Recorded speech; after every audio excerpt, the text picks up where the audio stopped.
Hello friends, Pawan here. कैसे हो आप? फ्रेंड्स, सी इंस्टीट्यूट जो इंटरमीडिएट के एग्ज़ाम कंडक्ट करता है उसमें टैक्सेशन के पार्ट में 30% एमसीक्यूज़ रहते हैं और 70% जो है वो डिस्क्रिप्टिव रहता है। तो अब इस बार जो नवंबर 22 के एग्ज़ाम हुई उसका जो एमसीक्यू वाला पार्ट है उसके क्वेश्चंस किसी स्टूडेंट के थ्रू आई थिंक लीक हो गए, क्योंकि इंस्टीट्यूट तो ऑफिशियली ये एमसीक्यू के क्वेश्चंस स्टूडेंट्स को घर ले जाने के लिए नहीं देता है। तो मुझे कई सारे स्टूडेंट्स ने ये एमसीक्यूज़ की जो पूरे जो पेजेस थे ये सेंड किया और रिक्वेस्ट किया कि एमसीक्यूज सॉल्व करके दीजिए। तो ये मेरे पास में एमसीक्यूज़ है। ये इसकी फ़ाइल जो है मेरे टेलीग्राम चैनल पर भी अपलोड कर दिया है मैंने, तो आप लोग वहाँ से भी देख सकते हैं। और इसमें 26 मार्क्स के एमसीक्यूज़ कवर्ड है और 2-3 एमसीक्यूज़ जो स्टूडेंट्स ने मुझे मेमोरी से बताया तो वो भी मैंने लिखा है, तो उसके भी बारे में हम लोग डिस्कस कर लेंगे। सो नवंबर 22 सीए इंटरमीडिएट टैक्सेशन एग्जाम के एक्चुअल एग्जाम के एमसीक्यूज़ हम लोग अभी डिस्कस करने जा रहे हैं। तो देखिए, जीएसटी 40% होता है, तो 30 मार्क्स का 40% होता है 12 मार्क्स। तो ये 12 मार्क्स का जीएसटी के पहले एमसीक्यूज़ हम लोग डिस्कस कर लेते हैं और फिर उसके बाद में इनकम टैक्स के 18 मार्क्स के एमसीक्यूज़। अब जो एमसीक्यूज़ है उसमें कोई otherwise with in the question कोई ऑप्शन नहीं रहता है कि आपको एक क्वेश्चन छोड़ना अलाउड है या ऐसा, आपको पूरे क्वेश्चंस कंपलसरी रहते हैं। And good part is that there is no negative marking. तो जो स्टूडेंट्स ने ये एग्ज़ाम दिया है उनके लिए भी हम लोग आंसर्स चेक कर रहे हैं और जो स्टूडेंट्स आगे के एग्जाम्स की तैयारी कर रहे हैं उनके भी काम में ये बहुत ज़्यादा आएगा। So let us see the first part of this MCQs which is MCQs based on GST. तो इसमें आपको केस सिनेरियो दिया है और ये case scenario around one page के थोड़ा सा ज़्यादा का है और उसके ऊपर based there are how many 4 MCQs, 2 2 2 and 2, total 8 marks. तो 8 marks of GST MCQs are directly from case scenario. उसके बाद देर इज क्वेश्चन नंबर 5, 6, 7। तो एक क्वेश्चन 2 मार्क का है और 2 क्वेश्चन 1-1 मार्क के, तो ऐसा करके टोटल 12 मार्क्स का जीएसटी वाला पार्ट है। तो पहले इसको हम लोग सॉल्व कर लेते हैं।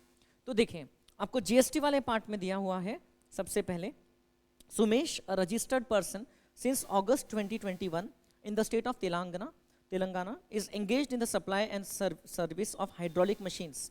अब देखिए, मैं केस स्टडी तो पूरी पढ़ लूँगा, अभी तो मेरे पास में टाइम ही टाइम है, बट एग्जाम सिचुएशन में आपके पास टाइम नहीं रहता है, तो आपको थोड़ा सा पर्पसफुली पढ़ना होता है।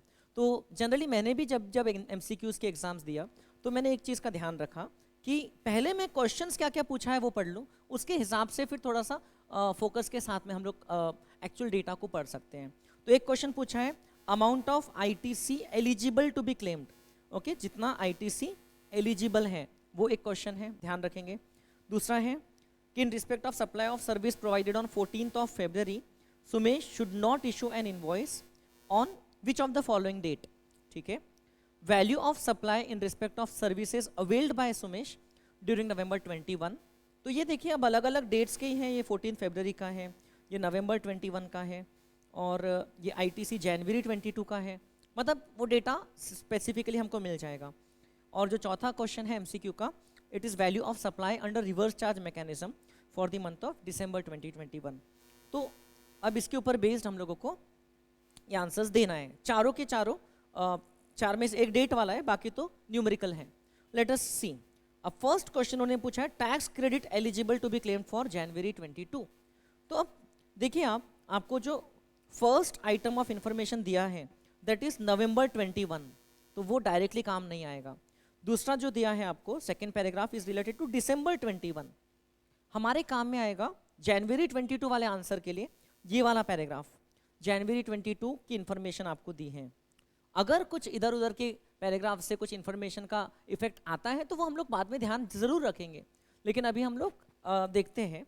तो नवंबर 21 वाला जो पार्ट दिया है इसका तो कुछ भी यूज हमको जनवरी 22 के क्रेडिट में नहीं आने वाला है। सो अभी मैं क्वेश्चन वाइज चल रहा हूँ। पहला क्वेश्चन पूछा है कि amount of ITC eligible to be claimed for January 22। So you can see here आपको दिया है during January 22 he received inter state supply of various spare parts vide 35 invoices with ITC of IGST amounting to 6,20,000। तो total उसका जो input supply है, inward supply, वो कितना है 35 इनवॉइसेस का, जिसमें 6,20,000 का आईजीएसटी है। While filing GSTR 3B to claim ITC only 30 invoices with IGST amounting to 5 lakh rupees were reflected in GSTR 2B as some of the supplier did not file GSTR1 within the due date.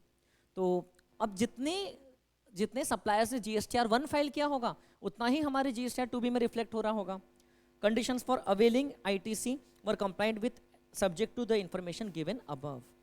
और उसके बाद में दूसरी information कुछ दी है. सो ये बड़ा simple है, इतने से डेटा पे वो 2 मार्क का क्वेश्चन पूछा है उन्होंने. तो अब अमेंडमेंट के बाद में क्या हुआ है, this amendment was applicable for November exam also, that कि जितना आपके GSTR2B में रिफ्लेक्ट हो रहा है, जितना क्रेडिट GSTR2B में रिफ्लेक्ट हो रहा है, तो उतना ही आप क्रेडिट ले सकते हो.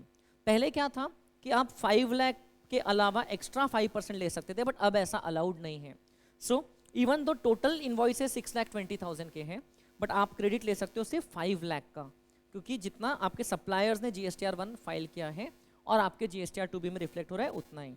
सो the answer for the first MCQ as per me should be A ₹5 lakh. Next आपको पूछा है, in respect of supply of services provided on 14th February 22, Sumesh should not issue an invoice on which of the following date as per the provisions of CGST Act. अब service का invoice किस date पर issue नहीं करना चाहिए पूछा है. सो आपको दिया है ये वाली इंफॉर्मेशन 14th Feb वाली डेट की. Sumesh provided an intra-state supply of service on 14th Feb 22 to a customer. The said customer insisted for an invoice from Sumesh to make payment.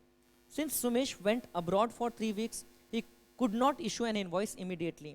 सिर्फ इतने से डेटा पे आपको क्वेश्चन नंबर 2 पूछा है. तो अब देखिए, गुड्स के रिस्पेक्ट में इन्वॉइस की ड्यू डेट थोड़ी अलग रहती है.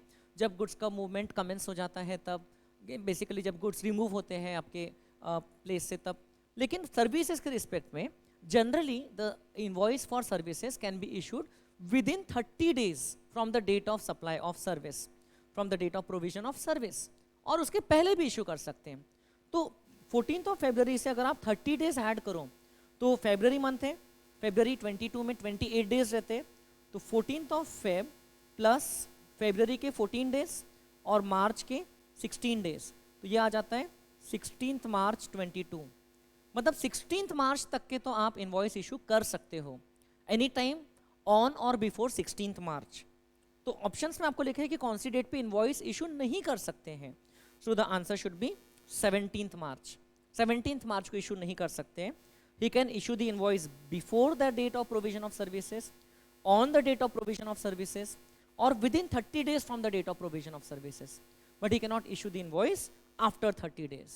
तो मतलब उसकी ड्यू डेट निकल जाएगी तब तक के. So the answer should be option D. Then value of supply in respect of services availed by Sumesh during November 2021 is rupees. अब बताइए नवंबर 21 में टोटल सप्लाई कितना रिसीव किया. नवंबर 21 से संबंधित हमको ये डेटा दिया हुआ है, नवंबर 21 से संबंधित ये डेटा दिया है. He availed technical consultancy services for his business from his friend Peter Parker of London. Peter Parker I think is a character of Spider-Man, right? लेकिन उससे कोई फर्क नहीं पड़ता है. इंपॉर्टेंट थिंग इज कि लंदन में वो फ्रेंड है एंड हमारे लिए ये इंपोर्ट ऑफ सर्विसेज हो गई. Value of the said service amounted to ₹1 lakh which is friend refuse to receive. तो उसके फ्रेंड ने वो कंसिडरेशन नहीं लिया. तो पहला बात है कि ये 1 लाख रुपीज सप्लाई में इंक्लूड होगा कि नहीं होगा. सो देखिए, अगर हम लोग सर्विसेज इंपोर्ट करते हैं तो उसमें कुछ स्पेशल प्रोविजंस थे, सप्लाई वाले चैप्टर में आपने देखा होगा. तो मैं आपको बता देता हूँ सप्लाई वाले चैप्टर के जो मैंने नोट्स बना के रखे क्लासेस के लिए, तो उसमें से हम लोग डिस्कस कर लेते हैं. Chapter number B supply. ये देखिए, इसमें एक चार्ट बनाया था. इंपोर्ट ऑफ सर्विसेज अगर विदाउट कंसिडरेशन रहा, हमारा केस ये है without consideration but it is for business, है ना. विदाउट कंसिडरेशन है but it is for business, क्योंकि सर्विसेज फॉर बिजनेस लिखा है.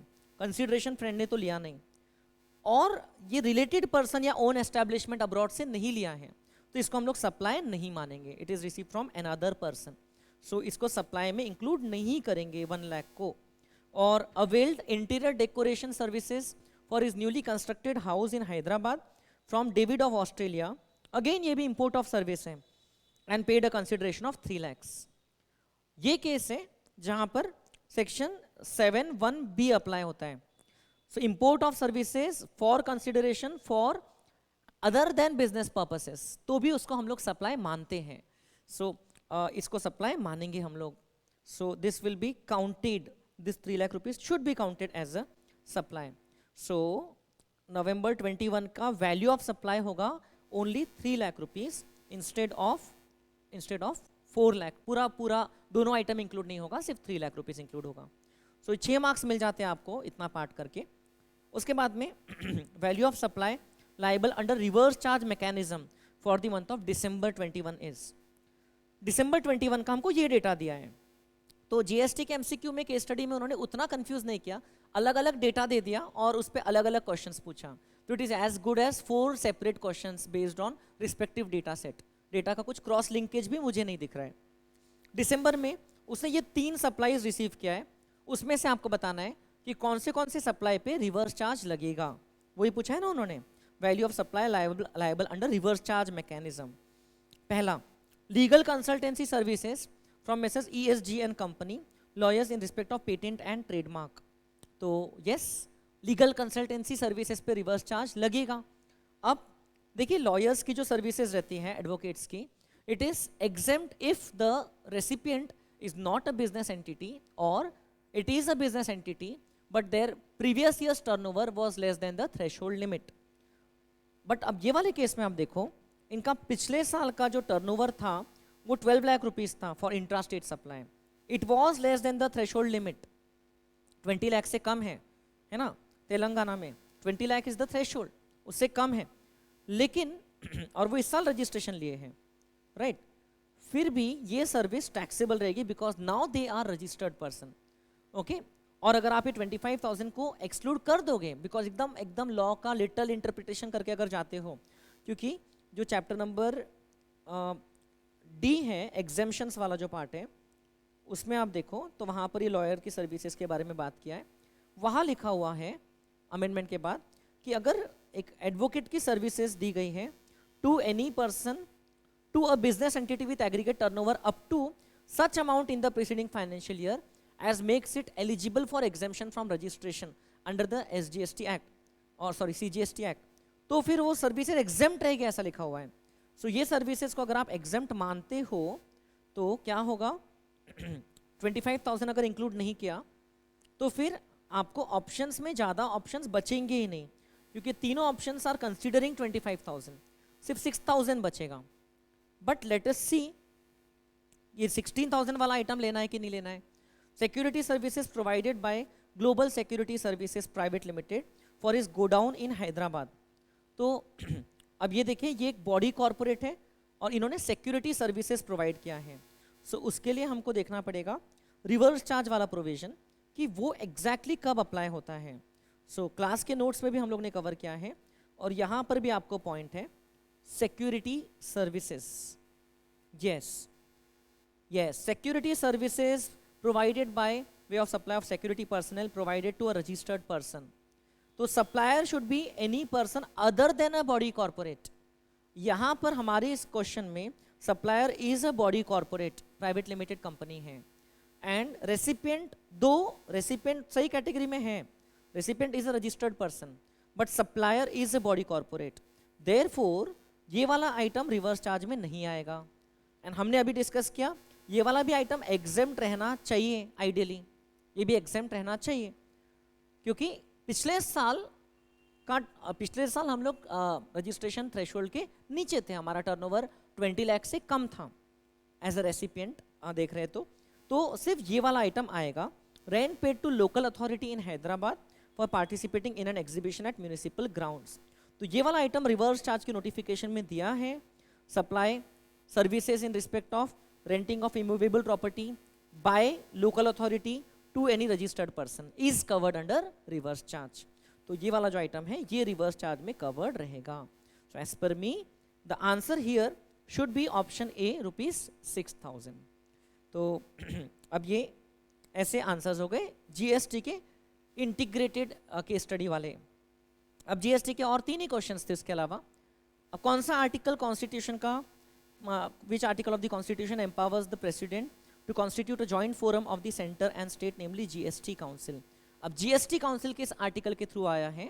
So as far as I remember it should be article 279A। एक बार हम लोग उसको भी बुक में से कंफर्म कर लेते हैं, हमारे बेसिक कॉन्सेप्ट्स वाले चैप्टर में कवर्ड होगा ये।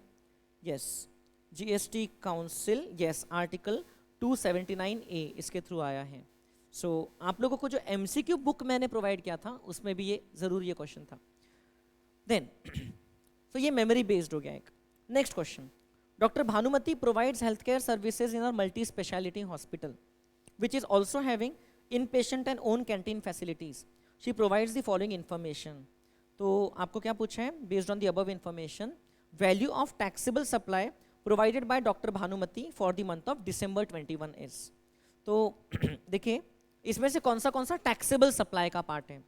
Now you should understand that ये डॉक्टर है जिनका क्लिनिक है जहाँ पर हेल्थ केयर सर्विसेज प्रोवाइड की जा रही, हॉस्पिटल है जहाँ पर हेल्थ केयर सर्विसेज प्रोवाइड की जा रही अलॉन्ग विथ कैंटीन फैसिलिटीज। तो अब जो इन पेशेंट से पैसा मिला कैंटीन फैसिलिटी का, so that is not to be included as a taxable supply, because ये जो रहता है इन पेशेंट से जो पैसा मिलता है it is a part of the overall package of health care. In patients मतलब जो पेशेंट्स एडमिटेड रहते हैं। तो इसके रिस्पेक्ट में एक सर्क्यूलर आया था, ये सर्क्यूलर आप लोगों के नोट्स में मैंने दिया था, अभी थोड़ा सा ढूंढना पड़ेगा। ये सर्क्यूलर था इन respect of health care services. Yes, ये देखिए पेज नंबर 27 पे। तो ये जो इन पेशेंट्स को जो अलग अलग पैसा चार्ज किया जाता है, तो even food supply to the in patients is a part of the composite supply of health care and not separately taxable. Circular में लिखा था other supplies of food by a hospital to patients not admitted और their attendants और visitors are taxable. तो इसके ऊपर based उन्होंने पूछ लिया। तो बेसिकली इन पेशेंट्स को अगर कुछ फूड वगैरह प्रोवाइड किया जा रहा है तो ये इंक्लूड नहीं होगा। जो आउट पेशेंट्स को फूड प्रोवाइड किया जा रहा है कैंटीन के थ्रू वो इंक्लूड होगा, क्योंकि ये पेशेंट्स एडमिटेड नहीं है तो इनसे कोई ओवरऑल पैकेज का चार्ज नहीं ले रहे हैं इंक्लूडिंग फूड। और जो receipts from patients towards visiting doctor charges total 20,000 लिया, out of which 15,000 was paid to visiting doctors. तो 20,000 में से 15,000 हमने पे किया, दैट डज नॉट मैटर। ये पूरा अमाउंट हेल्थ केयर के पैकेज का ही पार्ट रहेगा। ये भी सर्कुलर में ही वहां पर क्लैरिफाइड है। अब देखिए यहाँ पर लिखा हुआ है कि रिटेंशन मनी रहता है, कुछ एक्स्ट्रा चार्ज किया, हॉस्पिटल चार्ज द पेशेंट से 10,000 एंड पे टू द कंसल्टेंट्स और technicians only 7,500, keep the balance for other ancillary services. तो वो सब कुछ आपके एग्जाम्ड सप्लाई का पार्ट रहता है।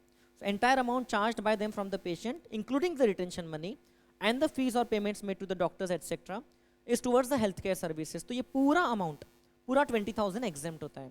So the answer should be value of taxable supply should be only rupees 16,000, the amount charged from outpatients in respect of canteen। GST का last question simple question था, सिंपल, ये तो आप लोग ने पढ़ा ही होगा रजिस्ट्रेशन चैप्टर में। Casual taxable person is required to get registered at least how many days prior to the commencement of business? So the answer is 5 days prior to the commencement of business.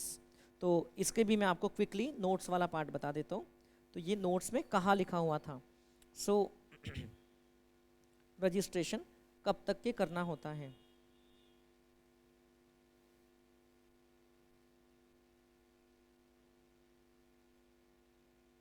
ये तो amendment खुल गया।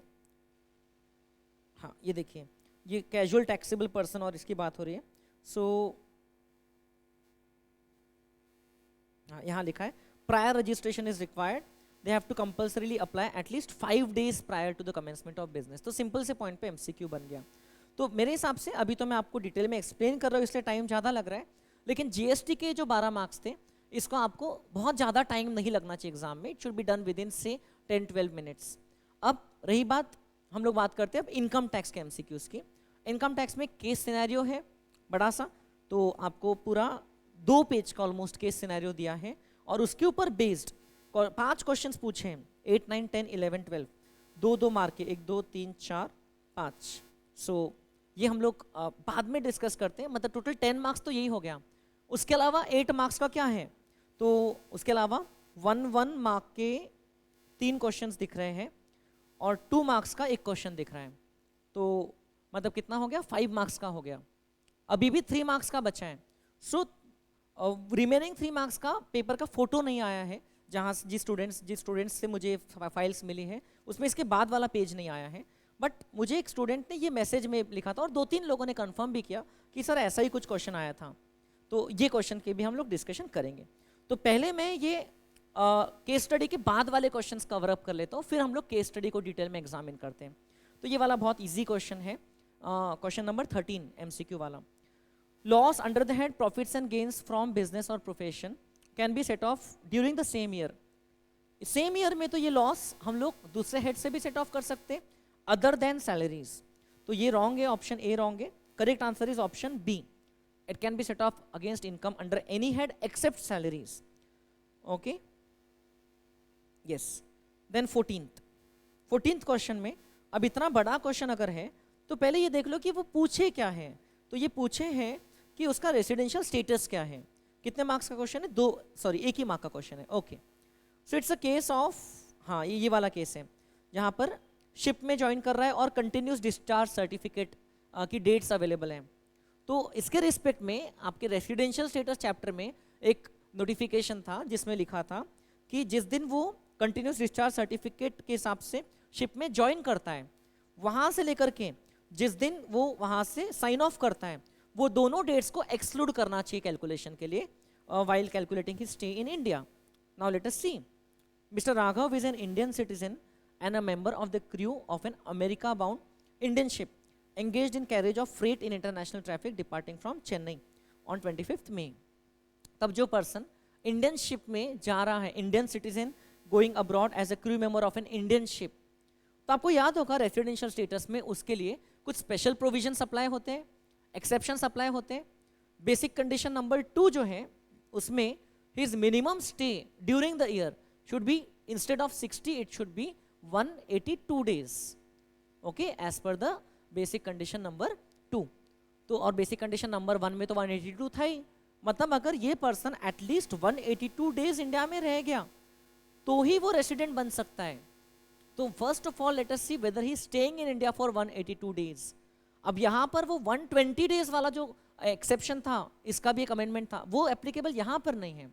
120 days का जो case है it is applicable in case of Indian citizen और person of Indian origin staying abroad coming to India on a visit, तो वो अलग केस है ऑल टुगेदर। यहाँ पर आप देखो, from the following details of previous year 21-22 what would be the residential status of Mr. Raghav for assessment year 22-23 assuming that his stay in India in the last 7 preceding years is more than 730 days and he is resident for last 3 years. See, मतलब he is satisfying both the additional conditions. मतलब अगर वो resident बन गया तो वो resident and ordinarily resident बन जाएगा, बट अगर वो resident ही नहीं बना तो उसको हम लोग non resident बोल के classify करेंगे. So we will have to count his stay in India during the year. ऐसा एक ना मैंने सॉल्व क्वेश्चन आपकी बुक में दिया है। सो उसमें भी हम लोग क्या करते हैं, ये डेट्स को एक्सक्लूड करते हैं। बिल्कुल इसी थीम पे बेस्ड एक सॉल्व क्वेश्चन है। Let me show you the part in the book, chapter number 2 residential status. इसमें देखिए यहाँ पर ये नोटिफिकेशन नंबर 70 आपको दिया। This period is to be included including both these dates, date of signing of joining the ship and date of signing off. और इसी के ऊपर बेस्ड ये एग्जाम्पल दिया था उन्होंने, इसी को 1 मार्क के MCQ में कन्वर्ट करके पूछ लिया है। So see what we have to do, 25 मई से लेकर के 24 नवंबर ये डेट्स को एक्सक्लूड करना है। So we will have to count exactly other than that कितने डेज इंडिया में था। सो अप्रैल के 30 डेज, मई के 23 डेज, क्योंकि मई 25 को गया तो 24 डेज लेंगे। अप्रैल के 30, मई के 24, मतलब 25 को एक्सक्लूड किया, 24 तक तो पूरा था। फिर जून, जुलाई, अगस्त, सितंबर, अक्टूबर इंडिया में था ही नहीं। नवंबर में 24 डेज छोड़ दो, उसके बाद 6 डेज बचते हैं 24 नवंबर के बाद। फिर दिसंबर, जनवरी, फरवरी 22 में 28 डेज होते हैं, एंड मार्च। इसका टोटल हम लोग फटाफट कर लेते हैं। ये अगर 182 आता है या उससे ज़्यादा तो फिर वो रेसिडेंट एंड ऑर्डिनरीली रेसिडेंट बन जाएगा, नहीं तो वो नॉन रेसिडेंट बन जाएगा। 30 + 24 + 6 + 31 + 31 + 28 + 31, तो मेरे हिसाब से ये आ रहा है 181 days stay in India excluding both the dates, date of joining the ship and date of signing off. Therefore he is a non resident, इसका आंसर रहना चाहिए नॉन रेसिडेंट। कल से मुझे अब 2-3 दिन से जब से ये पेपर रिलीज हुआ है तो कितने सारे स्टूडेंट्स ने रिक्वेस्ट किया कि सर सॉल्व कर दो, तो इसीलिए मेरे क्लासेस के शेड्यूल के बीच में मैं स्पेशली टाइम निकाल करके आप लोगों के लिए वीडियो बना रहा हूँ। So I hope you enjoy it. And जिन स्टूडेंट्स का एग्जाम था उनको तो टेंशन रहता ही है थोड़ा सा, और जो स्टूडेंट्स का आगे एग्जाम रहेगा जो तैयारी कर रहे हैं तो उनके लिए आई होप ये बहुत काम में आएगा। Out of the following persons which person cannot take the benefit of rebate under section 87A if he और she have income from salary only 45,000 per month, सिर्फ इतनी इनकम है। तो अब देखिए अगर 45,000 पर मंथ सैलरी है तो 45,000 इंटू 12 टोटल ग्रॉस सैलरी हो जाती है 45,000 इंटू 12 रुपीज 5,40,000। तो अगर वो पर्सन सेक्शन 115 BAC में ऑप्ट नहीं करता है, जैसे कि पहले तीनों केसेस में दिया है, तो फिर उसको मिल जाएगा standard deduction of 50,000 under the salary head, तो उसका taxable salary income and ultimately gross total income and total income हो जाएगा 490। रिबेट मिल जाएगा अगर इनकम 5 लाख से ज्यादा नहीं है। तो ये 3 केसेस में तो रिबेट मिल जाएगा। आपको पूछा है कौन सा पर्सन रिबेट नहीं ले सकता, सो the answer should be option D. जो सीनियर सिटीजन सेक्शन 115 BAC के लिए ऑप्ट कर रहे हैं तो उनको ये वाला डिडक्शन नहीं मिलेगा, तो their total income will be more than 5 lakhs। So it does not matter कि एज कितनी है, इनकम मैटर करती है। रिबेट के लिए इनकम मैटर करती है। रिबेट के लिए 3 ही कंडीशंस है, the person should be resident and individual and their total income should not be more than 5 lakhs। तो ये लास्ट केस में it is more than 5 lakhs, तो इनको रिबेट नहीं मिलेगा। Answer is option D. Then ये वाला question, Mrs. Chuba has made the following payments towards donations during 21-22। अब आपको ये चीज दी है 3,500 cash to Shri Balaji temple, 5,000 by cheque to the national children's fund, 6,000 by cheque to national fund for control of drug abuse. पूछा क्या है, deduction under section 80G पूछा है। ओके तो बहुत सिंपल है, ये 2 मार्क का है। गुड। देखिए अब जो स्टूडेंट ने इसका फोटो खींचा उसके नखून भी आ गए यहाँ पर, बट अभी it will be very difficult to trace कि कौन था ये। खैर अब जो कैश में डोनेशन दिया है 3,500 तो वैसे भी उसका डिडक्शन नहीं मिलता है। 2,000 से ज़्यादा का कैश में डोनेशन दिया तो डिडक्शन नहीं मिलता है।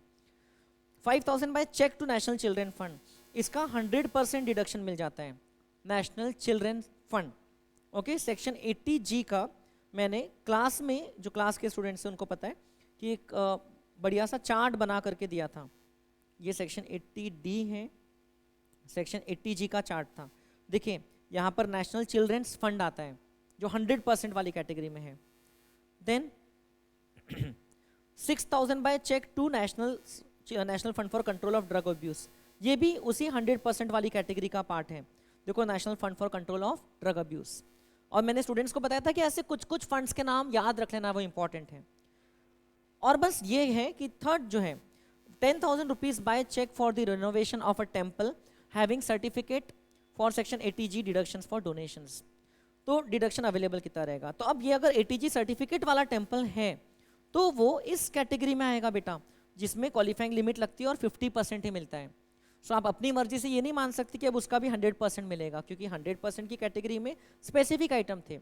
ये तो कोई अलग से अप्रूव्ड कोई इंस्टीट्यूशन है, टेम्पल है, तो इस केस में आपको subject to the income adjusted total income इसका मिल जाएगा 50%। तो 5,000 प्लस 6,000 प्लस 10,000 का आधा मतलब 5,000, तो टोटल मिल जाएगा 16,000 का डिडक्शन। 5,000 प्लस 6,000 प्लस 5,000, तो इसमें हो सकता है किसी स्टूडेंट ने 21,000 लिया होगा तो वो गलत हो जाता है आपको, क्योंकि ये 10,000 का पूरा नहीं मिलेगा, आपको इसका सिर्फ आधा ही मिलेगा। MCQs में कोई आपको वर्किंग नोट्स पे कुछ मार्क्स नहीं है। अगर आपने ऑप्शन सही लिखा है तो आपको उसके मार्क्स मिलेंगे, क्योंकि आई थिंक OMR बेस्ड रहता है। और अगर ऑप्शन गलत आपने चूज किया तो आपके पूरे मार्क्स कटेंगे, मतलब 0 मिलेगा, नेगेटिव मार्किंग नहीं है, डोंट वरी। तो आई hope you all have attempted all the MCQs and जिनका एग्जाम है दे विल अटेम्प्ट। अब केस स्टडी इंटीग्रेटेड क्वेश्चन पे आने के पहले ये वाला भी एक देख लेते हैं, जो स्टूडेंट ने मुझे मैसेज किया था।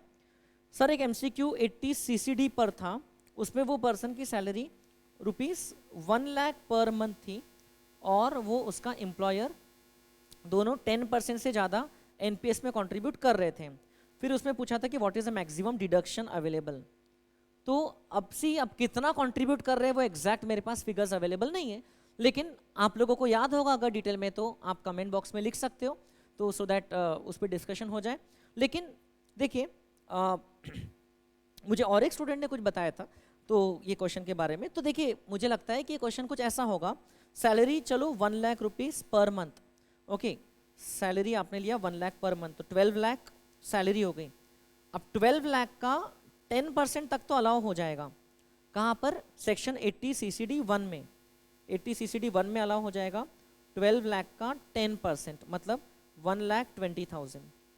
उसके अलावा 80 CCD 2 में भी अलाउ हो जाएगा एम्प्लॉयर कॉन्ट्रीब्यूशन 12 लाख का 10% तक, मतलब अगेन 1,20,000।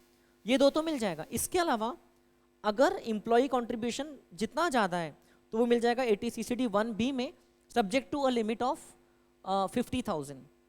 तो अब यहाँ पर अगर 2,64,000 का ऑप्शन है तो आई थिंक ये क्वेश्चन ऐसा था कि ये टोटल 1,44,000 कॉन्ट्रीब्यूट किया उन्होंने, क्योंकि आपकी बुक में भी ऐसा एक क्वेश्चन है जहाँ पर 12% कॉन्ट्रीब्यूट किया है। सो मेरा अगर अनुमान सही है तो ये बुक का ही क्वेश्चन है। Let me open up that chapter, deductions में मिल जाएगा।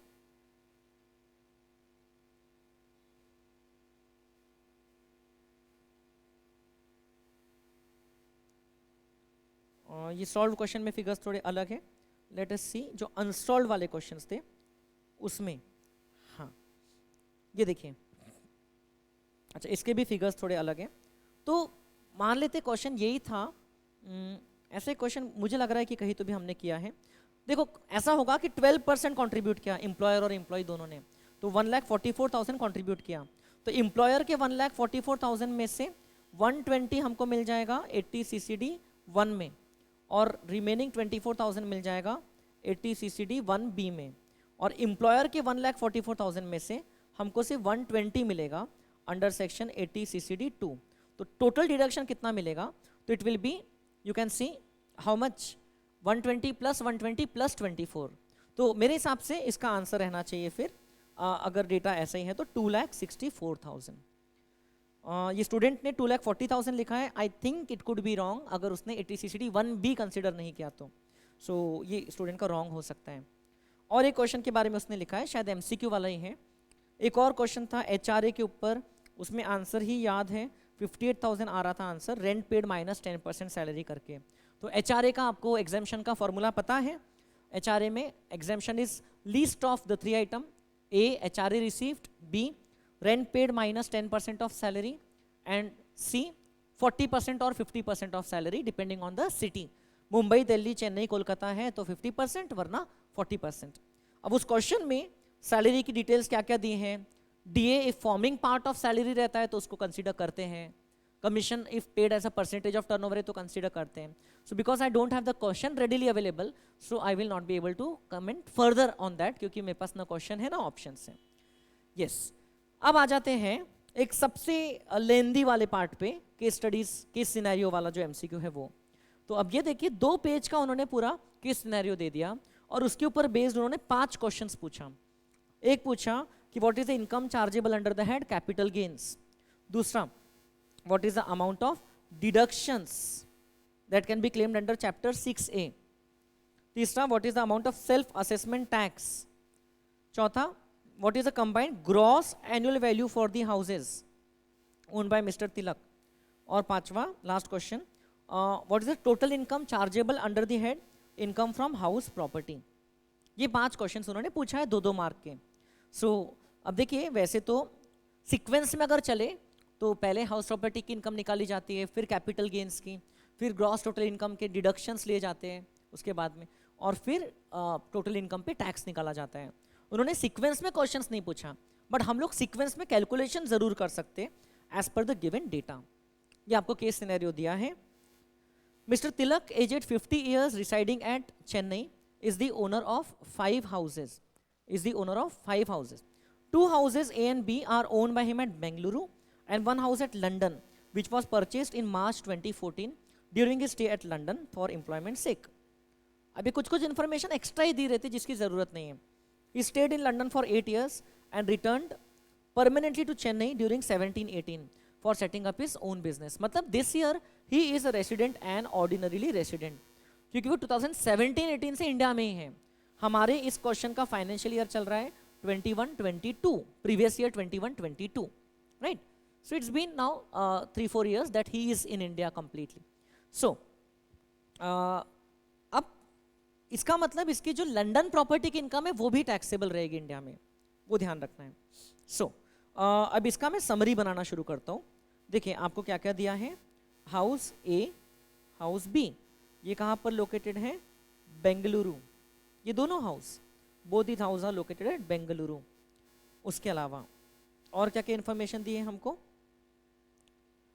One house at London, latest से उसको हम लोग बोल देते हैं house C. House C located at London. Okay. Mister Tilak lives in Chennai where he owns 2 houses. उन्होंने उसके भी नाम दिया D and E. He lives in house D and house E was unoccupied through out the previous year. तो house D and house ई. तो house D के बारे में हम बोल देते हैं it was self occupied. House E जो है it is unoccupied. Okay, house E जो है it is unoccupied by him. So हम लोग 2 हाउसेस को सेल्फ ऑक्यूपाइड प्रॉपर्टी बोल करके उसका एनएवी नील ले सकते हैं. तो इसमें हाउस डी और ई को ले लेंगे अगर ऐसा रहा तो. आगे देखते हैं आपको डेटा क्या दिया है. Annual values of municipal fair rent and standard rent for house E are. House E का दिया है आपको. तो म्यूनिसिपल वैल्यू, अगर आप ये अनऑक्यूपाइड हाउस को आप मान रहे हो कि may be available for let out but vacant, तो उसका एक्चुअल रेंट 0 आएगा एंड एनएवी अल्टीमेटली 0 ही आएगा. So don't worry. Municipal value आपको दिया है 1 लाख, 120 एंड 140. ये म्यूनिसिपल वैल्यू है हाउस ई का 1 lakh. Okay, and these houses are of Chennai. मुझे सिटी भी लिख लेना चाहिए, आगे कुछ काम में आएगी तो, वैसे ज़रूरत नहीं है. Okay, so municipal value is 1 lakh बराबर. और क्या क्या दिया है? Fair rent. जो डेटा दिया है वो लिखते जाना है. एग्जाम में तो आपको ये चीज़ें बहुत फास्ट करना पड़ता है. Fair rent 1,20,000 and standard rent 1,40,000. Fair rent 120, standard rent 140. 1,40,000 house E का दिया है. Municipal taxes paid during the year for house D is 12,000 and for house E is 4,500. तो म्यूनिसिपल टैक्सेस का थोड़ा काम बाद में आता है, तो मैं थोड़ी सी जगह छोड़ करके यहाँ लिख लेता हूँ. वैसे हाउस डी के म्यूनिसिपल टैक्सेस का कोई काम नहीं है, क्योंकि हाउस डी जो है वो सेल्फ ऑक्यूपाइड है. 12,000 और 4,500. ओके, ये आपको डेटा दिया है बराबर. अब और क्या क्या है? Annual values of municipal fair rent and standard rent for 2 houses A and B at Bengaluru were 75,000, 1,08,000 and 120 for house A. Sequence देख लीजिए सेम है. Municipal value, fair rent and then standard rent. 75, 1,08,000 and 120. तो house ए का है 75,000, 1,08,000 and 1,20,000. ठीक है. House B के लिए है 3 लाख, 350 एंड 4 लाख. तो हाउस बी का है ये वैल्यू 3 लाख, 350 एंड 4 लाख. ठीक है, ये डेटा हमको दिया हुआ है. ये एनुअल वैल्यूज है, रीजनेबल एक्सपेक्टेड रेंट निकालने के काम में आएगी. House A was let out by him for residential purposes and receive 10,000 per month towards rent. तो हाउस ए जो है इसके बारे में बोला है कि इट वाज लेट आउट, और एक्चुअल रेंट आपको दिया है, तो मैं यहाँ पर लिख लेता हूँ एक्चुअल रेंट. अब देखिए ये जो ऊपर इंफॉर्मेशन है उसकी मदद से हमको मिल जाएगा रीजनेबल एक्सपेक्टेड रेंट, फिर यहाँ हमको मिल जाएगा एक्चुअल रेंट. ठीक है, और फिर वो दोनों की मदद से हम लोग कैलकुलेट कर लेंगे ग्रॉस एनुअल वैल्यू, जो वन ऑफ द एमसीक्यू भी है. तो देखिए रीजनेबल एक्सपेक्टेड रेंट जो है वो तो निकाल लेते. चलो एक्चुअल रेंट लिख लो, 10,000 पर मंथ फॉर हाउस ए. तो अज्यूमिंग कि let out for the full year कितना हो जाएगा actual rent? It will be 10,000 into 12. Okay, actual rent will be 1,20,000. तो देखिए ये वाले केस में भले ही आपका reasonable expected rent higher of these two 1,08,000 आएगा, it can not be more than standard rent, it can be less than that, but GAV आपका आ जाएगा 1,20,000 हाउस ए का कैलकुलेशन के हिसाब से। ओके और आगे लिखा है कि municipal tax paid by him on 30th June 2021 was 3,500 towards financial year 21-22 and 1,500 towards dues for the period 2021। उसने इसी डेट को दोनों पे किया है, भले ही अलग अलग ईयर से संबंधित हैं, but total municipal taxes paid during the year का हमको डिडक्शन मिलता है। सो ये टोटल हो जाता है 5,000 municipal taxes actually paid is eligible for deduction. So this data is for house A. Okay ये एक्चुअल में पे किया है, इसका डिडक्शन मिल करके हमको जो वैल्यू मिलती है उसको हम लोग बोलते हैं नेट एनुअल वैल्यू। तो ये आ गई 1,15,000 नेट एनुअल वैल्यू। अब देखिए आगे क्या लिखा है, ही इनकम 12,000 फॉर रिपेयर्स, इसका कोई डिडक्शन नहीं मिलता है क्योंकि स्टैंडर्ड डिडक्शन मिलने वाला है बाद में। And during the year he आपको लिखा है he borrowed ₹10 lakh towards purchase of this house and during the previous year 21-22 he paid ₹68,000 towards interest and 52,000 towards principal। तो देखिए इसमें से एक तो स्टैंडर्ड डिडक्शन मिल जाएगा सेक्शन 24A का और एक इंटरेस्ट का डिडक्शन मिल जाएगा सेक्शन 24B का। तो उसको इंटरेस्ट का डिडक्शन कितना मिल जाएगा वो देखिए, इट इज 68,000 टुवर्ड्स इंटरेस्ट है, 68,000 इंटरेस्ट का डिडक्शन मिल जाएगा। And standard deduction you can calculate, it will B how much, it will B 1,15,000 NAV उसका 30%, तो 1,15,000 का 30% 34,500। देखिए अल्टीमेटली हमको टैक्स निकालना है तो हर हेड की इनकम तो निकालना ही है।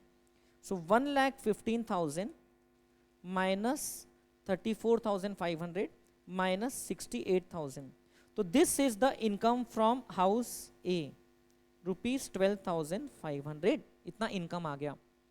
आई होप यू अंडरस्टैंड। और भी एक चीज का ध्यान रखना कि हाउस ए का प्रिंसिपल रिपेमेंट जो है that is how much, that is 52,000 जिसका डिडक्शन हमको बाद में मिल जाएगा सेक्शन 80C में। ओके हाउस ए के प्रिंसिपल पोर्शन का repayment. Now let us see other information जो दी है। House B was let out at a monthly rent of ₹50,000 which was credited to his account promptly on 5th of the succeeding month by the tenant after deducting TDS। तो 50,000 पे let out किया था और tenant ने TDS काट के हमको बराबर हर महीने के बाद 5 तारीख तक के पैसा दिया। The tenant has expressed his willingness, मतलब एक्चुअल रेंट कितना हो गया 50,000 पर month is the actual rent of house B. मतलब इवन हाउस बी के बारे में हम लिख सकते हैं it has also been let out. House B का हमको एक्चुअल रेंट यहाँ पर मिल जाएगा। लेकिन देखिए थोड़ा आगे की information, tenant has expressed his willingness to purchase this house from mister Tilak to which he agreed to sell at a consolidated price of 1,75 lakhs। The transaction was completed on 31st December 2022 and TDS amount, and Mr. Tilak received the full sale consideration amount after deduction of TDS amount in his bank account on the same day। This house was purchased by him during June 2008 for 15 lakh। तो जो आगे की थोड़ी information है वो capital gain head से संबंधित है। So that will help us in answering the first MCQ, okay based on this. तो उसको भी हम लोग कंसीडर करते हैं, बट आप ये ध्यान दीजिए अभी हाउस प्रॉपर्टी हेड का भी पार्ट हमको कंप्लीट करना है। 31 दिसंबर 2022 को हाउस ट्रांसफर हुआ, हमारा ईयर तो 21-22 चल रहा है। आप ध्यान दीजिए यहाँ पर हर जगह we are talking about previous year 21-22, previous year 21-22। और लेकिन इन्होंने क्या किया है, ये वाला जो डेट है 31 दिसंबर 2022 तो आपके ईयर में आता ही नहीं है, वैसे तो असेसमेंट ईयर 22-23 का पार्ट ही नहीं है। सेकेंडली इन्होंने जो कॉस्ट इन्फ्लेशन इंडेक्स दिया है वो भी ईयर 21-22 का दिया है, जबकि इस डेट के हिसाब से तो 22-23 का देना चाहिए था जो नवंबर 22 एग्जाम के लिए एप्लीकेबल ही नहीं था। सो मेरे हिसाब से I strongly feel that this is a misprint, it's a mistake from ICAI part. ICAI should have kept this 2021 instead of 2022। क्योंकि इसको बताने के लिए और एक चीज देखिए, नीचे लिखा है कि out of the proceeds received he invested ₹5 lakh in NHI bond on 1 जून 2022 ₹10 लाख। मतलब अब ये प्रोसीड्स अगर दिसंबर 2022 में मिले तो उससे वो 1 जून 2022 को कैसे इन्वेस्ट कर देगा उसमें से 5 लाख। तो यहाँ पर तो कुछ टाइमलाइन की मिस्टेक हो गई ना। So it clearly seems that ये during the year he sale हुआ है 21-22 के बीच में. So this date rather than 31 December 22 should have been 31 December 21. Now मैं भी कई सारे क्वेश्चंस बनाता हूँ, पेपर सेट करता हूँ, तो मुझे पता है कि ऐसी मिस्टेक हो सकती है, बट इतनी ऐसी मिस्टेक अगर स्टूडेंट्स के साथ एग्जाम में हो जाए तो स्टूडेंट्स का आई नो कि काफ़ी टाइम वेस्ट हुआ होगा. जिन स्टूडेंट्स ने डेट्स पे बहुत ध्यान दिया, कैलकुलेशन किया, तो उन्होंने तो शायद पूरे 12 महीने का रेंट ले लिया होगा, क्योंकि 21-22 में तो सेल नहीं हुआ माना होगा, तो पूरा उनका आंसर डिस्टर्ब हो जाएगा. लेकिन अगर आप इसको 21 मान के करते हो तो फिर आपका आंसर एटलीस्ट मैच होगा आगे. सो देखते हैं. तो अभी ये जो है, out of the proceeds received he invested ₹5 lakh in NHI bond on 1 जून. अब देखिए अगर ये 21 मानते हो तो 1 जून 22 इज विद इन 6 मंथ्स, तो इसका उसको डिडक्शन मिल जाएगा 10 lakh rupees, sorry 5 lakh rupees का. ओके जो 1 जून को इन्वेस्ट किया अंडर सेक्शन 54 EC. और ये जो 10 लाख रुपीज है ये 20 जुलाई को किया, तो अगर ये डेट 21 मानते हैं तो ये date is beyond 6 months. So therefore इसका डिडक्शन REC बॉन्ड्स में जो रेलवे इलेक्ट्रिफिकेशन कॉर्पोरेशन लिमिटेड के बॉन्ड्स में इन्वेस्ट किया उसका डिडक्शन नहीं मिलेगा, उसका एग्जेम्पशन अंडर सेक्शन 54 EC, क्योंकि 6 महीने के बाद किया ट्रांसफर के बाद. He filed his return of income for assessment year 22-23 on 31st July 22, which is before the due date as per section 139(1). Okay, सब इतनी इंफॉर्मेशन से हम लोग एक काम करते, ये वाला पार्ट तो हमारा पेंडिंग है ही, हम लोग कैलकुलेशन करना शुरू करते कैपिटल गेन इनकम का भी.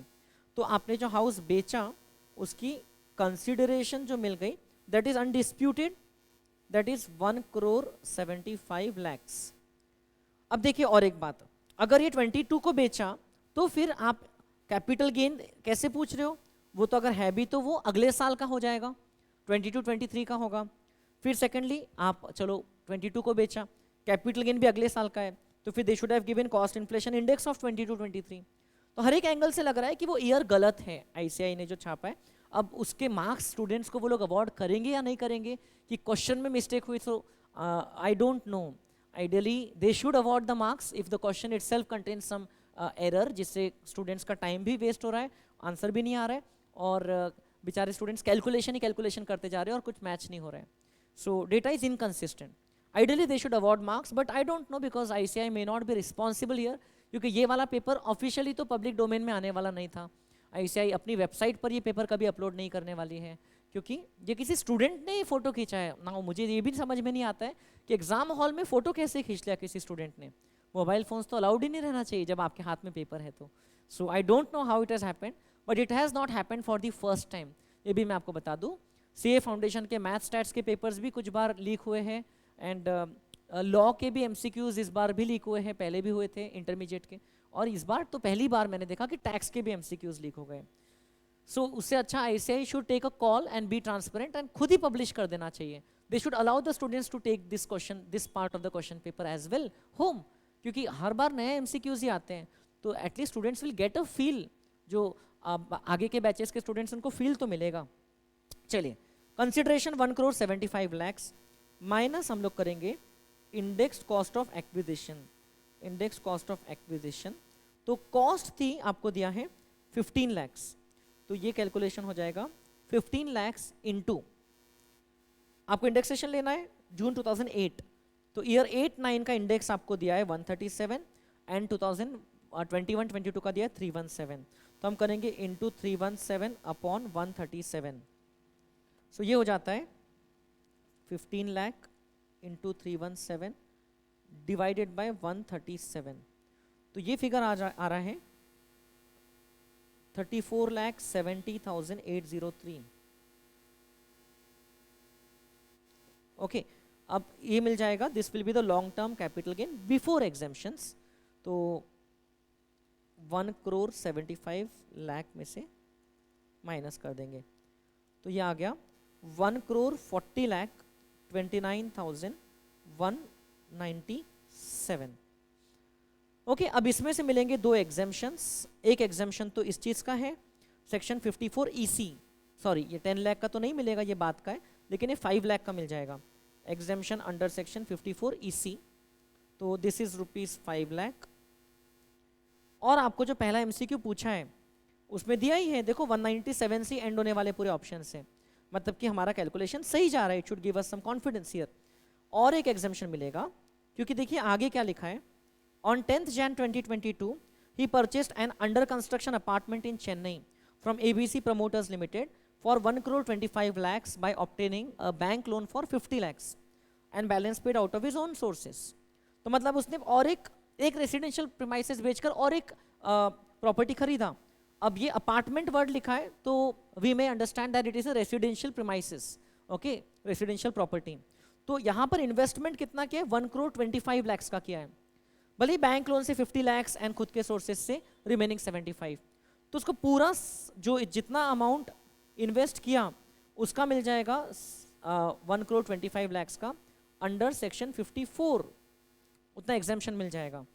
तो ये इससे हमको मिल जाना चाहिए long term capital gain in respect of, ये जो ऊपर था वो long term capital gain before exemption था, ये आफ्टर एग्जाम्पशन है। तो इसमें से हम लोग 130 लाख माइनस कर देंगे, जो फिगर था ये टोटल 130 लाख का डिडक्शन मिल गया। तो ये आ गया you can see 10,29,197। So this actually gives us the answer to the first MCQ जो इन्होंने यहाँ पर पूछा है, how much is the long term capital gain, capital gains कितना है। तो as per me the answer should be 10,29,197। Okay, ये एक पार्ट हो गया हमारा। देन अभी हम लोग ये वाला पार्ट कंप्लीट करते हैं कि अगर वो प्रॉपर्टी सिर्फ दिसंबर तक के लेट आउट थी तो फिर हमको जो ये पूरे जो म्यूनिसिपल वैल्यू है, फेयर रेंट है और स्टैंडर्ड रेंट है, इसको 9/12 करना होगा, इसको हमको 9/12 करना होगा और फिर ही कंपेयर करना होगा। Property was let out for part of the year and उसके बाद में प्रॉपर्टी तो सेल ही कर दिया, तो उतने ही पोर्शन का कंपेयर होगा एज पर मी। और जो एक्चुअल रेंट मिला वो कितना मिला बेटा, वो मिला 50,000 फॉर 9 months, मतलब एक्चुअल रेंट मिला 4,50,000। तो अब आप ये वाले फिगर्स निकाल भी लोगे तो ये फिगर्स ऑब्वियसली 450 से कम आने वाले हैं, रीजनेबल रेंट भी कम आने वाला है। Ultimately GAV will be equal to higher of reasonable rent and actual rent which will be 4,50,000।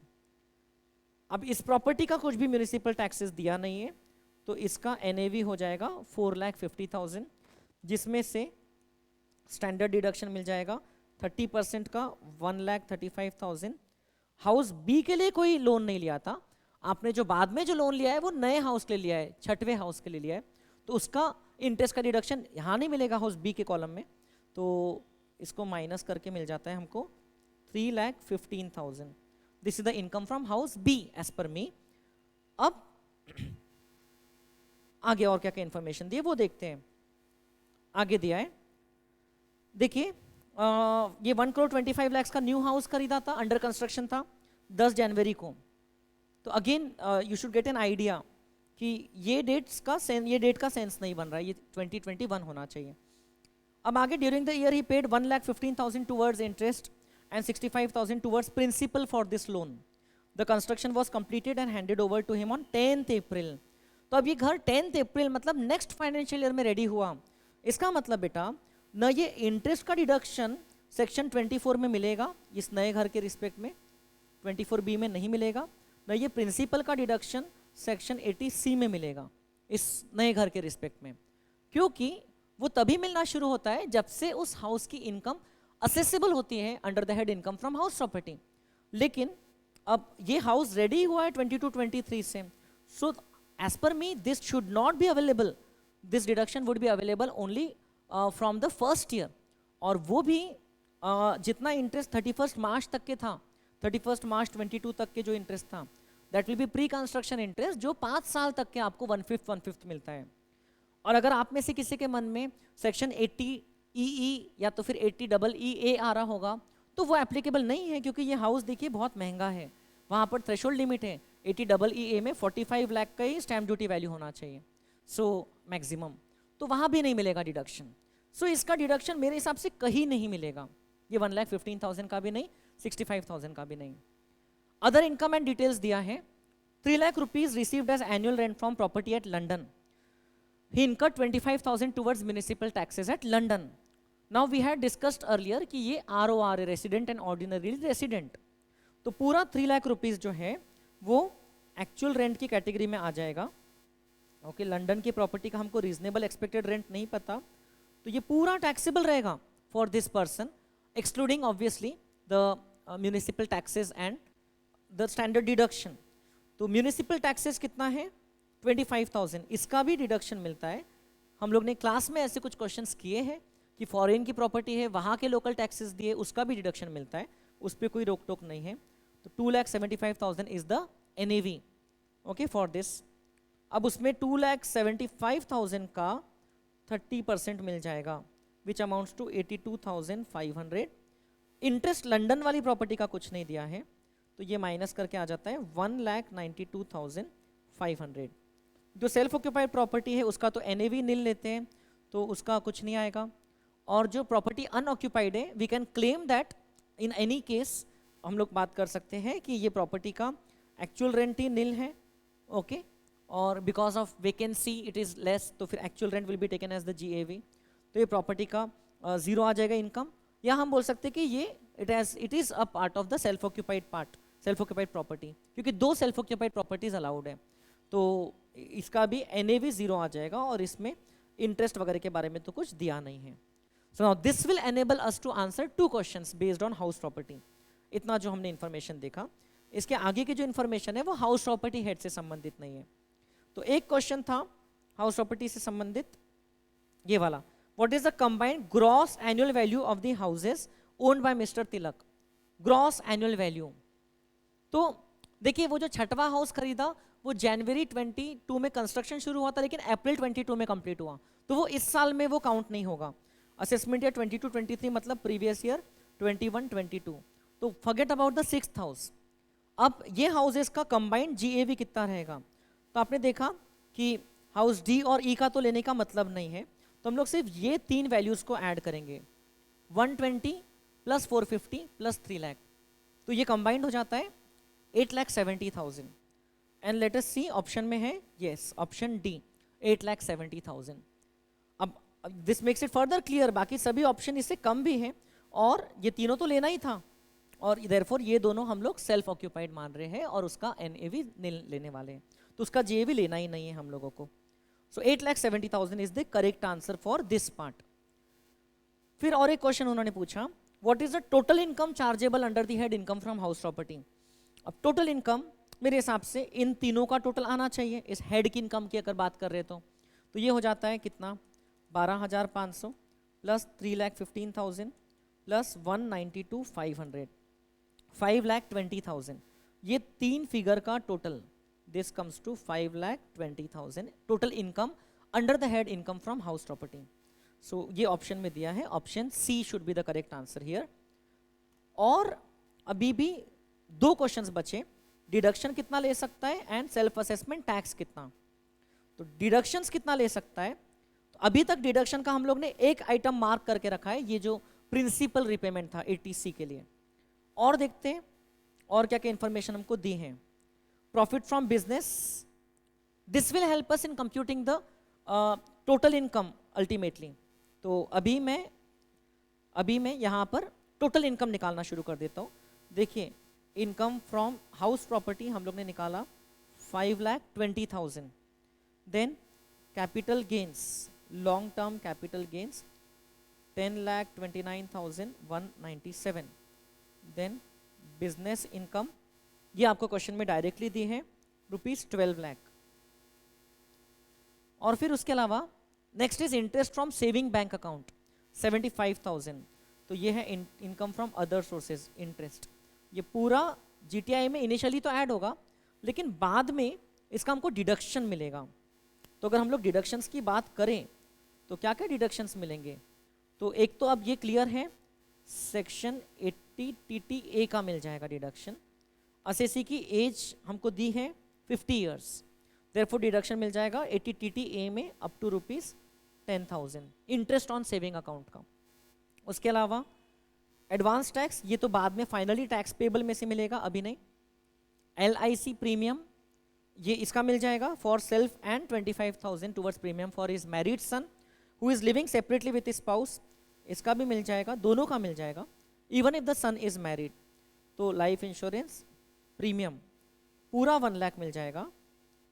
और 80C का हम लोग ने और एक आइटम मार्क किया था, principal repayment of housing loan, तो इसका मिल जाएगा 52,000। बट हमको पता है कि सेक्शन 80C की खुद की लिमिट है, सेक्शन 80C की खुद की लिमिट है ₹1,50,000। So this deduction shall be limited to ₹1,50,000। And then also there will be this deduction 35,000 health insurance premium paid covering himself, spouse and parents who are senior citizens. तो self, spouse and children, dependent children की category होती है, उसमें 25,000 मिल जाएगा, मतलब limit के हिसाब से।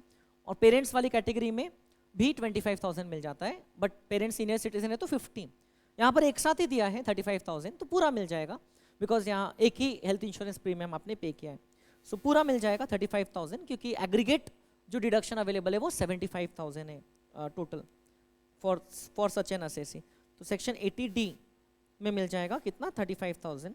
हाँ बेटा, यहाँ पर एक अजम्पशन ऐसा है, क्या अजम्पशन है कि ये जो मेडिकल इंश्योरेंस प्रीमियम है it has been paid by non cash mode.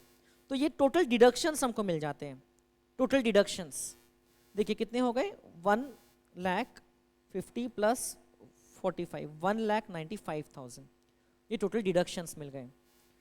इससे हमको मिल गई थी टोटल GTI, इससे हमको मिल गया था ग्रॉस टोटल इनकम। अब उसमें से हमको इतने सारे डिडक्शंस मिल रहे हैं, तो चलिए सबसे पहले तो हमारे डिडक्शंस वाले MCQ को टिक लगा देते हैं।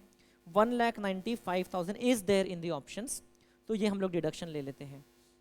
अब बचा सिर्फ ये tax payable, self assessment tax payable कितना रहेगा, assuming he has not opted for section 115 BSC, मतलब न्यू स्कीम में नहीं है, तो सेल्फ असेसमेंट टैक्स कितना रहेगा। सेल्फ असेसमेंट टैक्स में ध्यान रखना है कि सेल्फ असेसमेंट टैक्स निकालते वक्त हमको TDS भी माइनस करना है और एडवांस टैक्स भी माइनस करना है, क्योंकि ये वो टैक्स होता है जो हम लोग रिटर्न फाइलिंग के पहले पे करते हैं, है ना, after the end of the year, previous year के बाद असेसमेंट ईयर में रिटर्न फाइलिंग के टाइम पे हम लोग पे करते हैं। सो सबसे पहले इनकी टोटल इनकम निकाल लेते हैं। 5,20,000 प्लस 1029 197 प्लस 12,75,000, ये हो गई ग्रॉस टोटल इनकम 28,24,197। और इतने सारे डिडक्शंस, तो इससे हमको मिल जाती हैं टोटल इनकम।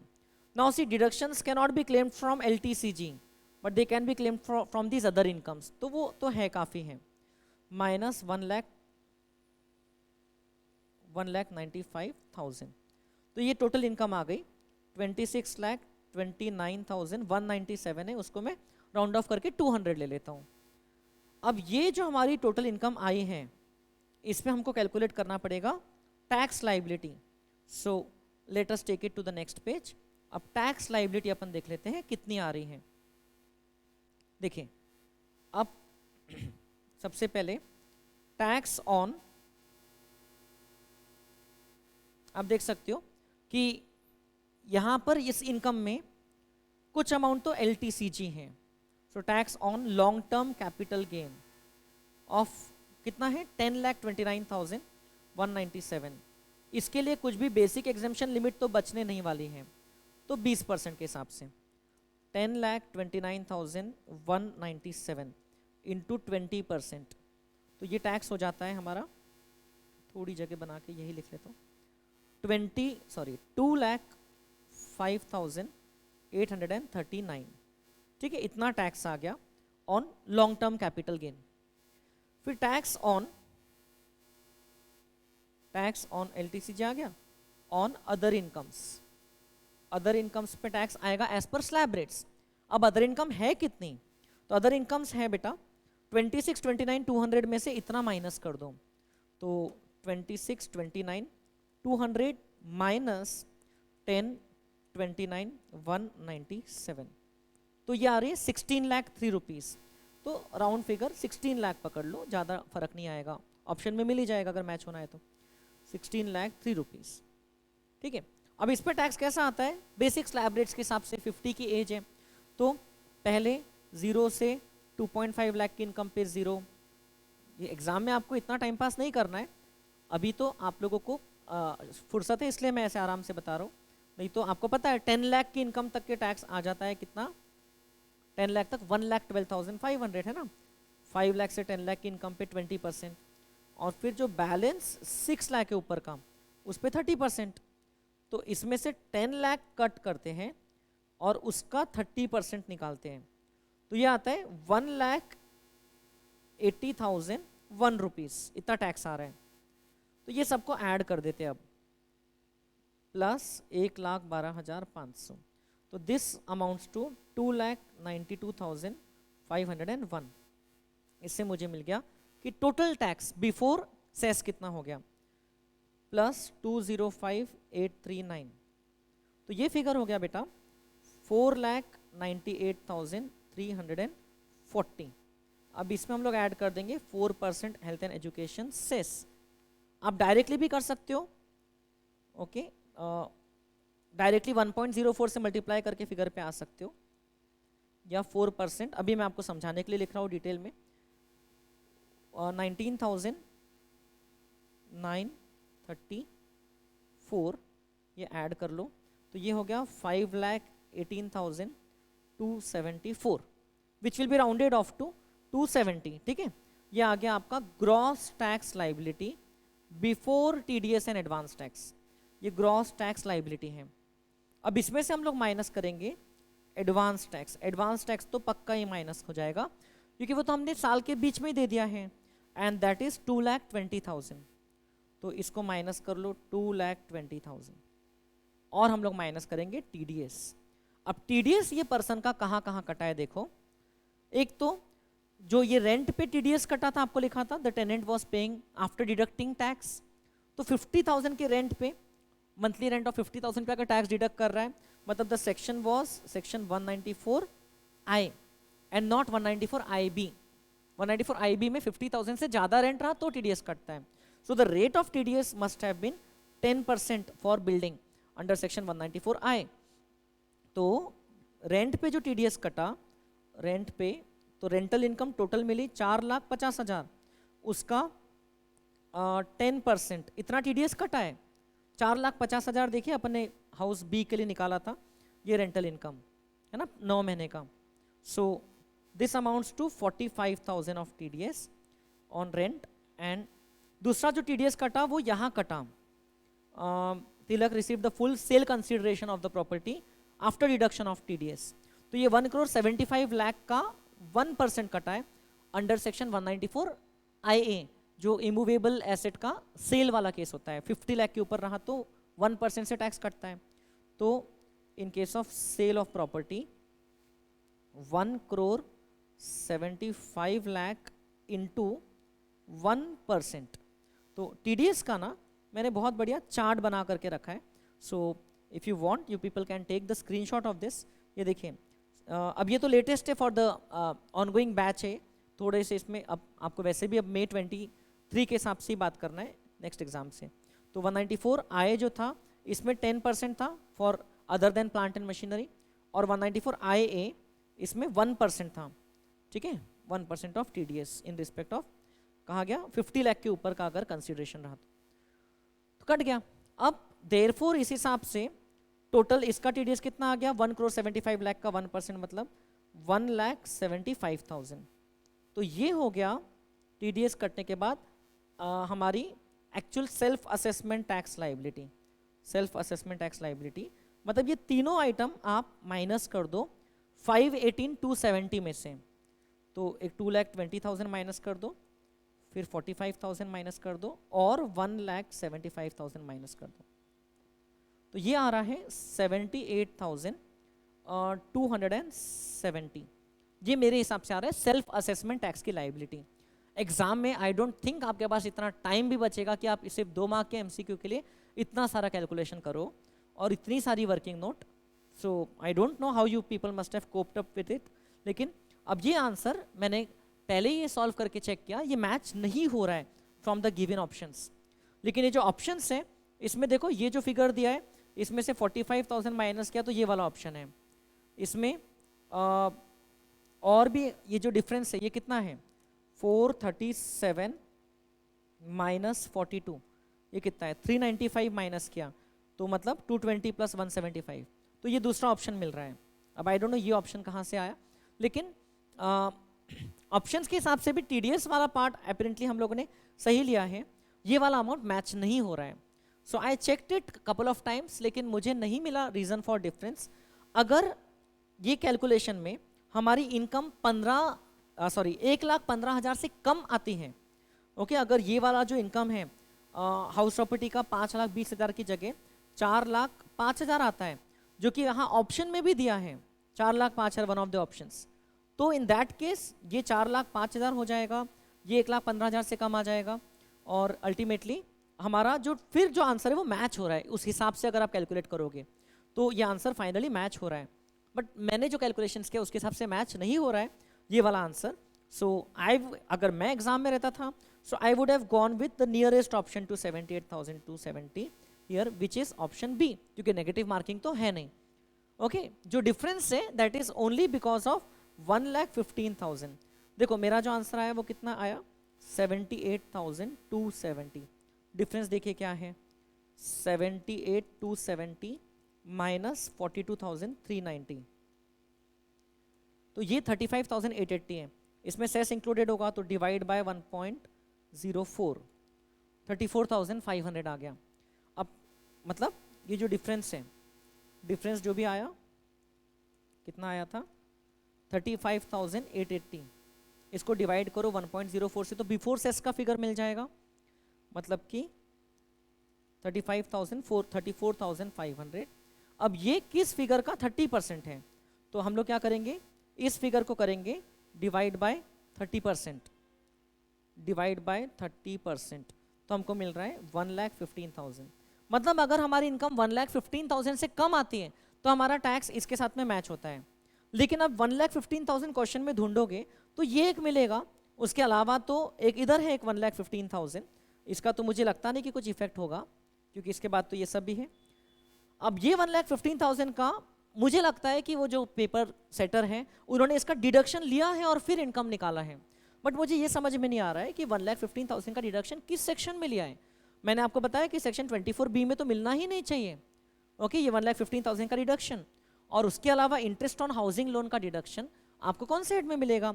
ऐसा भी कुछ नहीं लिखा है कि ये बिजनेस हेड के लिए उसने प्रॉपर्टी लिया है, बिजनेस के लिए प्रॉपर्टी लिया है, और ऐसा भी कुछ नहीं लिखा है कि ये प्रॉपर्टी कंप्लीट हो गई, रैदर लिखा है कि प्रॉपर्टी तो नेक्स्ट फाइनेंशियल ईयर में कंप्लीट हो रही है। तो ये 1,15,000 के कारण ही डिफरेंस आ रहा है। अगर आप इसका डिडक्शन ले करके फिर मैच करोगे तो फिर आपका फाइनल एग्जैक्ट आंसर मैच होगा पॉइंट टू पॉइंट, अदरवाइज नहीं होगा।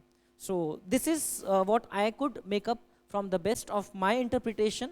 Now there may be contradictory views on this, so I am open to that. आप लोग कमेंट बॉक्स में लिख सकते हो आपको क्या लगता है ये डिफरेंस क्यों आया होगा, आपके हिसाब से कैलकुलेशन क्या है। इट विल बी गुड अगर आप प्रॉपर कैलकुलेशन करके डालते हो तो, लेकिन I am not sure exam में आपने कैसे किया होगा जिन बच्चों का एग्जाम था, क्योंकि बहुत लेंदी कैलकुलेशंस है।